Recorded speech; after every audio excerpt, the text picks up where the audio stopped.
Welcome to Randy's old-time radio shows. Blast off into adventure with Orbiter X, a gripping British sci-fi radio drama from 1959. Produced by the BBC, this futuristic tale follows the daring crew of the Commonwealth Space Project as they battle sabotage, secrets, and space tyranny.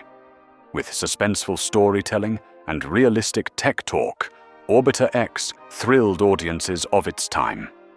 Strap in. This is Cold War-era space drama at its finest.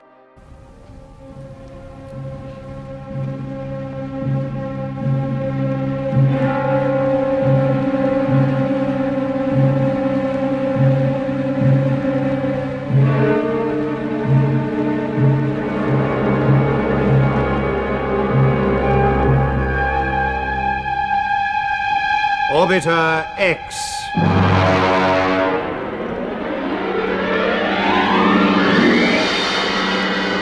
Episode 2, Conflict in Space.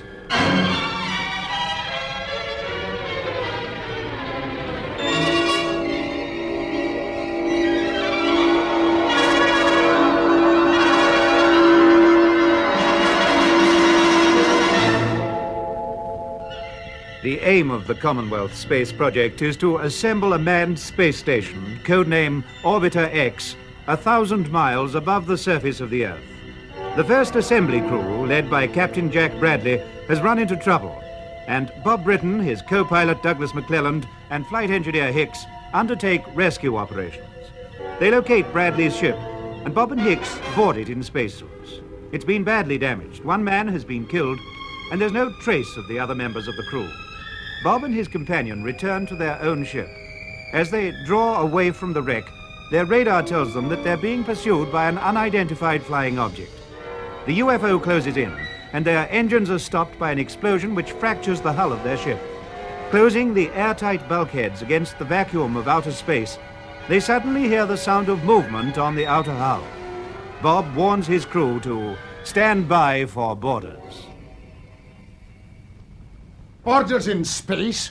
Are we crazy? No, we're not dreaming either. But according to the UN Space Bureau, we're the only people out here. That's right, sir. I've seen the report. No other country has launched any ships for the past month. No other country is supposed to have launched any ships, not without informing the Bureau.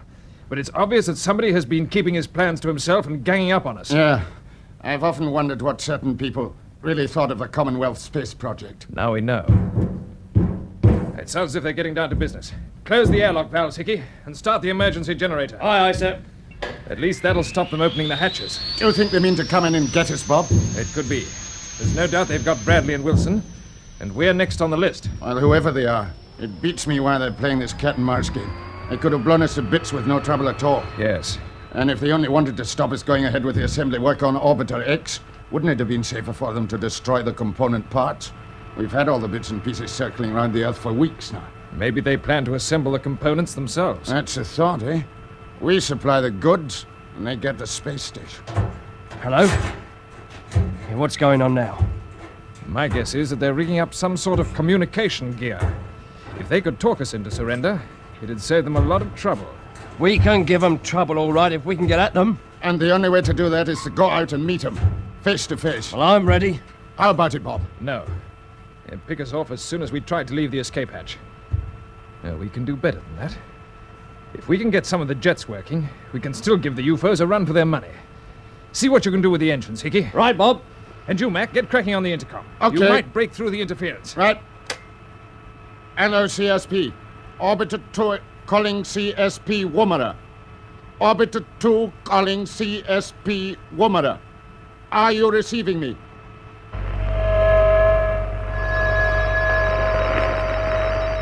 No answer at all? Not a thing. Just mush. Listen to it. All right, turn it on.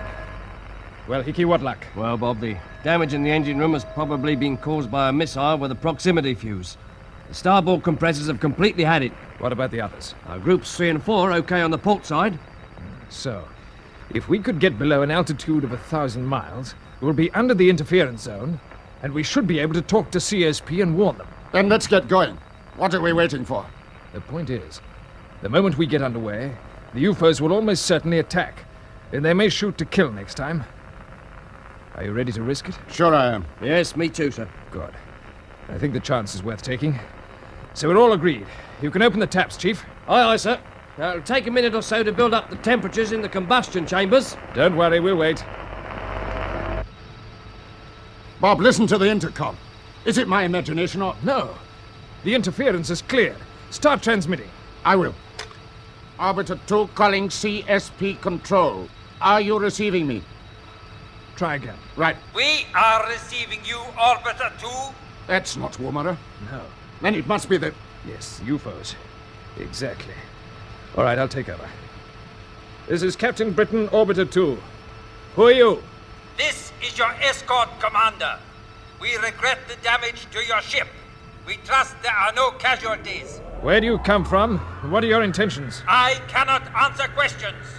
You and your crew will abandon ship and join us. We are close by. The crossing will offer no difficulties. Engine temperature's almost right, Bob. Open the jets as soon as you can. You will carry out my instructions immediately. And in case you hope that our conversation is being monitored at your Earth headquarters, I should tell you it is not. Our engineers have adapted your aerial array for restricted transmission only. You are, in fact, still in the interference zone. That's one hope gone. But you were right about the borders fixing some communication gear, Bob. So it seems. Halt compressor's working, sir. Good man. Open them right up. Captain Britain, I order you to cut your engine. Go to blazes! We're moving out of orbit. Can you get the nose down, Bob? I'm doing my best, but I haven't got much control. Get a visual bearing on the Earth. Right. I think we're losing altitude, but it's too soon to say yet. Height meters swinging all over the place, picking up faulty grounding. What's the other ship doing, Hickey? He's close to stern. I can see his blip on the scanner. Now he's moving under our port quarter. Check your spacesuits. He'll start throwing things any second now. Calling Orbiter 2. Unless you cut your engines immediately, we shall fire on your port jets. Keep going, Bob. There's nothing else we can do. Close your helmets and switch over to helmet intercom. Check. Helmet closed. Intercom working. And we're beginning to lose height, Bob. The enemy's close on our quarter, sir.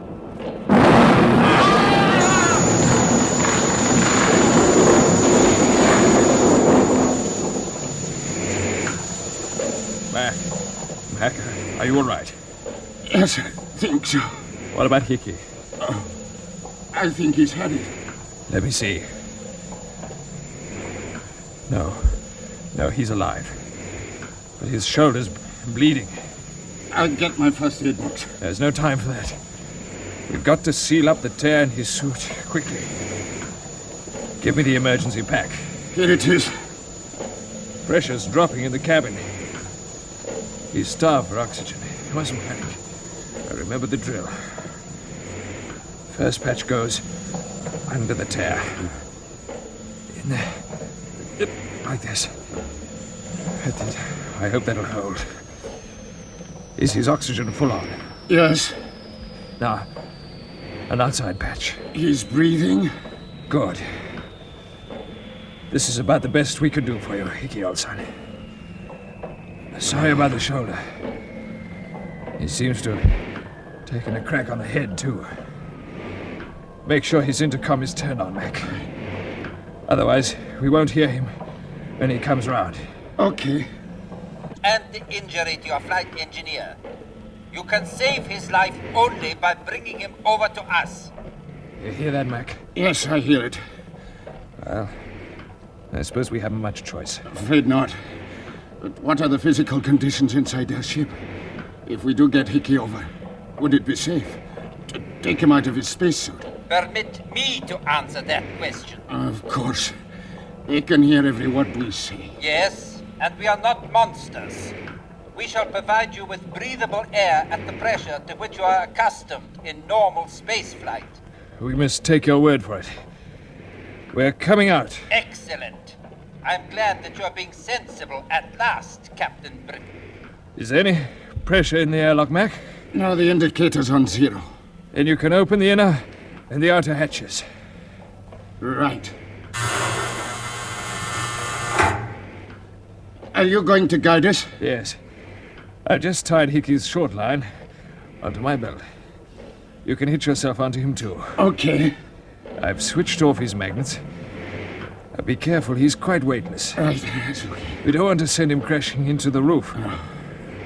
Hold on to his belt, don't let go. Okay. I'll grab him on the other side. I've got him. Now, into the lock. Easy does it, Mac. Just move over to the edge and cut your boot magnets. Magnets off. Oh, look. There's the other ship. Yes, I see. It's a similar shape to ours. But more than twice the size. Formidable. Hello, Captain Britain. You will observe that one of our hatches has been opened. That is your point of entry. Yes, I see it.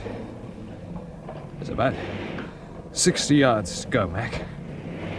Half a dozen bursts on the pistol should get us over. Are you all set? All set. Move right onto the edge, then. Looks a long drop down to the earth. Wish we were there now. You can't drop. There's no up. There's no down here, chum. I know. That open hatch is your target. Just keep your eyes on it. Goodbye, Orbiter 2. We're away. Yes, we're away. 3 minor and not very heavenly bodies. Steady as you can now, Mac. I don't want to overshoot the target. We're bang on. Can you see any signs of life aboard? No. They're probably watching us through vision cameras. Switch on your magnets. Almost there. Here we go. How's that for a 3-point landing? Nice work. This is certainly some ship. Seems bigger than ever when you're actually on it. Yes. How's Hickey looking? He's breathing. That's about all I can tell. Better get him inside quickly. Come on. Close the outer hatch when you're through. Right. Into the airlock.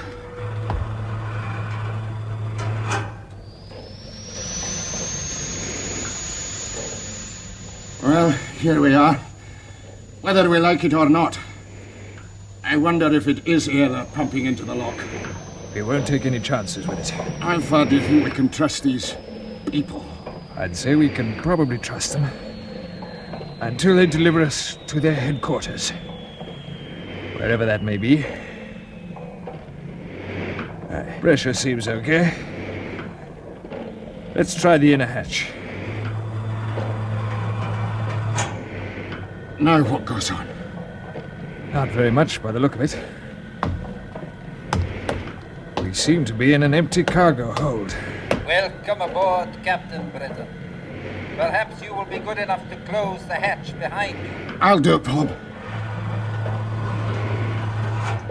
Thank you, Captain McClelland. He knows my name. We know a great deal about you, as you shall see. It is quite safe for you to remove your helmets. Hold on while I test for air, Mac. Yes. Yes, it seems to be all right. Okay, off helmets. Now you can breathe quite freely, and you will find medical equipment prepared for you. Where's the voice coming from now? Somewhere in the roof. Quite right. It is not yet possible for us to meet, but there is a talkback in the roof. I am actually speaking to you from the control cabin. We'll start asking questions later, Mac. Hickey's our first problem. Sort out the medical stuff while I unfasten his suit. Yes, Bob. His eyes are opening. Who's there? It's Bob. Bob, Hickey. How do you feel, chum? Oh, all right. Had a bad dream. You got a drink of water, sir? Yes, of course. Here. Here's my squeeze bottle. Oh. Easy. Don't try to move yet. Yeah, I'll hold it for you. Thanks.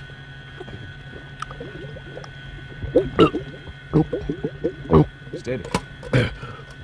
Here's the medical box. They've laid on plenty of dressings and surgical instruments.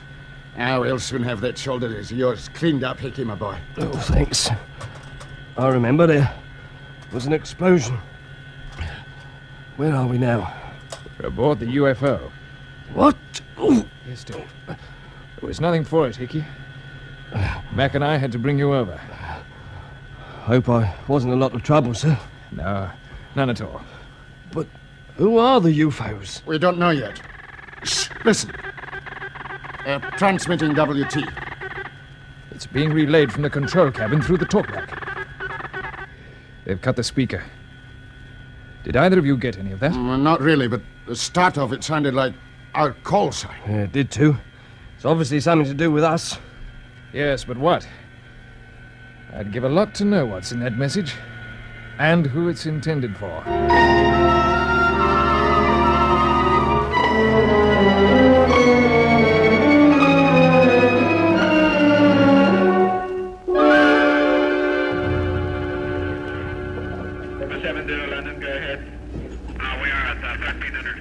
Anything on the tracking monitors, Cam? Afraid not, Colonel Kent.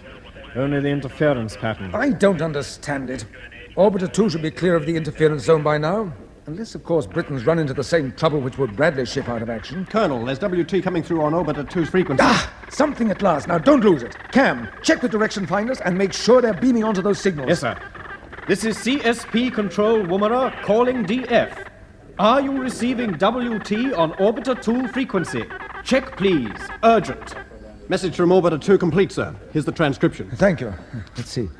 Orbiter 2 to CSP Control. Am in free orbit with oxygen for 1 hour only. Cause of ship disasters, explosions in compression chambers. Do not sacrifice more ships. Design at fault. Bitter disappointment, Britain. Sounds pretty grim, Colonel. It isn't possible. Every component in those ships was tried and tested. But he says, design at fault. Direction finders put his position at ZA70Y51, sir. All right, I'll try to get back to him. His RT's probably wrecked, so we'll stay on WT, Brown. Okay, Colonel. Is there anything at all we can do? Not a thing. Bob's perfectly right about not sending up any more ships.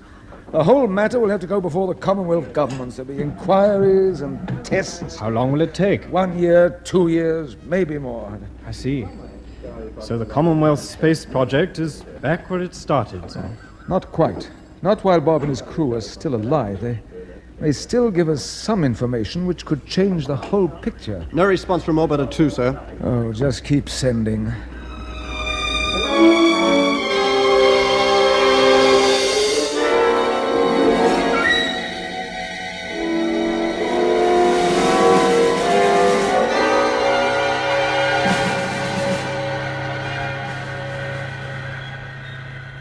So you see, Hickey, you, Mac, and I have the responsibility of finding out who the UFOs are, where they come from, and what their plans are. We must get that information back to CSP, whatever the cost. Yes, I understand. If only there was some way of Attention! getting... Attention! We are about to move out of orbit. You are advised to strap yourselves down on the mattresses which have been provided. Get weaving, boys. If we suddenly start accelerating with about 10G thrust, we'll be spread all over the bulkheads. Yes. You will hear a warning signal begin 10 seconds before we open the jets. Well, they've started the compressors. Fasten your straps. Can you manage yours, Hickey? Yes, just about, I think. Yeah, I'll give you a hand. Here's your shoulder. It's fine. Those dressings must have had something pretty good in them. Just the joint that's a bit stiff, that's all. You'll be okay. Yeah, I'll be okay. You look after yourself, sir. Yes, I think I better.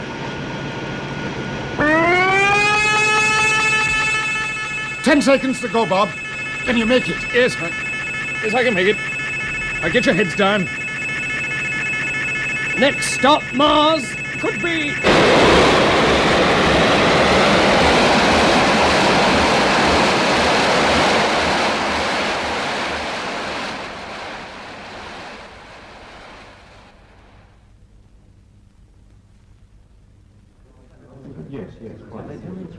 Colonel Kent, Yes? the interference is clearing on the sound channel, sir. What about the vision monitors? Yes, the pattern is disappearing, Colonel.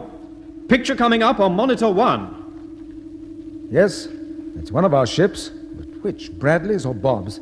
Start calling again. Cape York tracking station reports that the interference zone is fading and moving off to the west. Too late to help us. In his last message, Britain told us they had oxygen for only 1 hour. And that's long past. Still, I'll try a call on RT. CSP calling Orbiter 2. You are now in the clear. Come in, please. No. Nothing there, sir. No, nothing. Not long ago, you asked me if we were back where we started, Cam. I'm afraid the answer now is yes, we are. Right back where we started.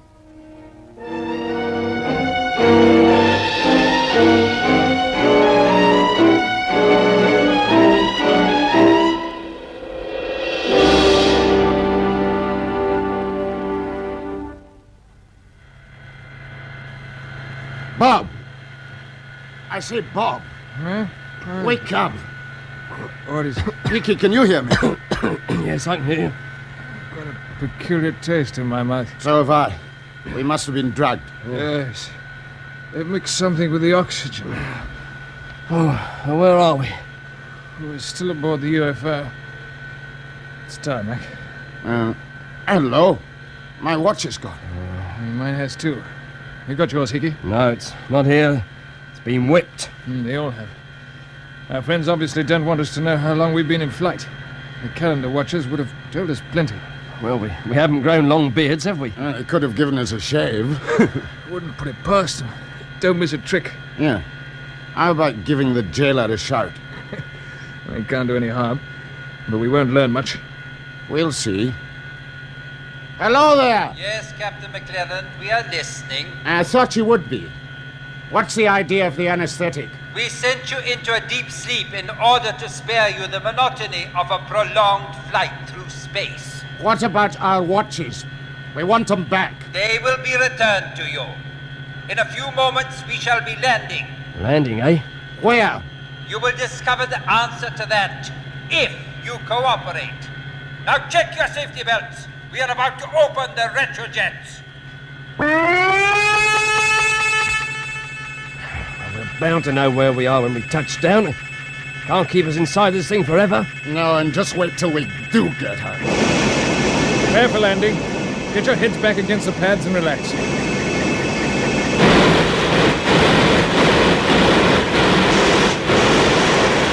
We're coming down through an atmosphere by the feel of it.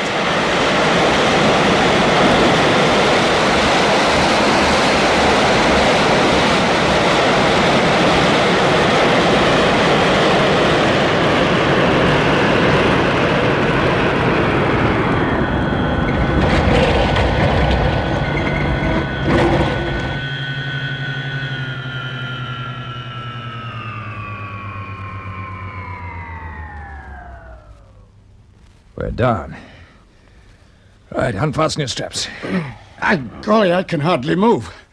I feel as if I weigh about a ton. Yeah, so do I. Well, we're bound to notice the gravity after being in 0G. We must move slowly to start with. Sit up before you try to stand. Remember the drill. It's not too bad. Let me give you a lift, Hickey. Yeah, thanks. How's your shoulder? That's pretty good. That's fine. But take it easy. I'm okay. Hello?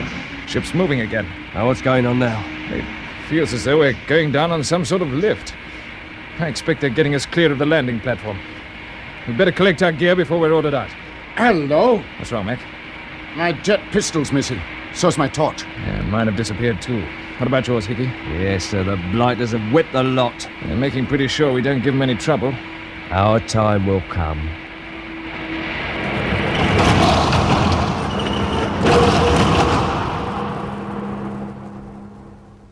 Hello, Captain Britain. The jailer's calling again. You are now about to leave the ship. For your own safety, it is essential that you should follow my instructions precisely. All right, I'm listening. The ship has passed through an airlock into our underground hangar. You will not need your helmets and breathing apparatus. You may move straight through the inner and outer escape hatches. Do you think this is a trick, Bob? It could be. We must watch our step. Carry on! All right. Come on, boys. I'm going to open the outer hatch now. Are we all set? Yeah. Yeah, all set, sir. Right. Here we go, then. Oh, it's as black as pitch out there. Now we know why they took away our torches. Yes. This is all part of the shock treatment. Hey, look, there is a light. Where? It's coming up, just a faint glow over that steel door ahead. Yeah. There is. Hello there. They're raising it for us. Yes. A pretty massive affair it is, too.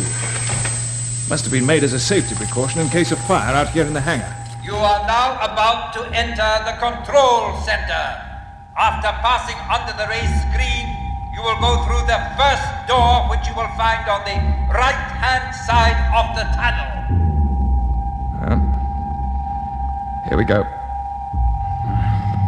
It's not going to be easy to get out of here, eh? No, it isn't.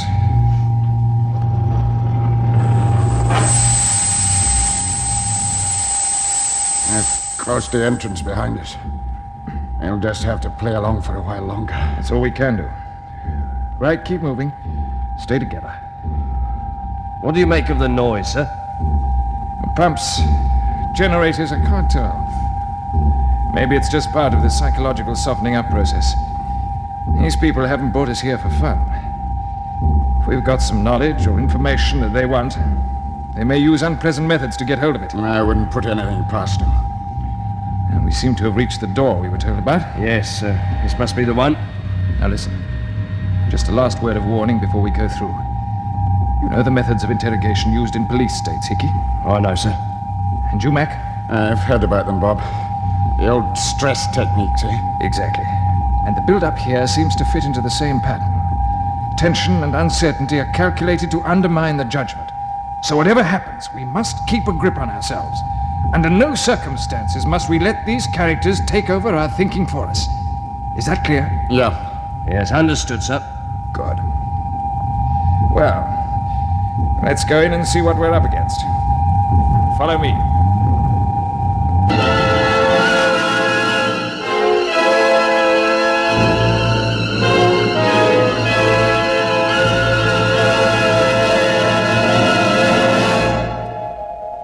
That was the second episode of Orbiter X, an adventure in the conquest of space by B.D. Chapman. It was produced for the BBC by Charles Maxwell.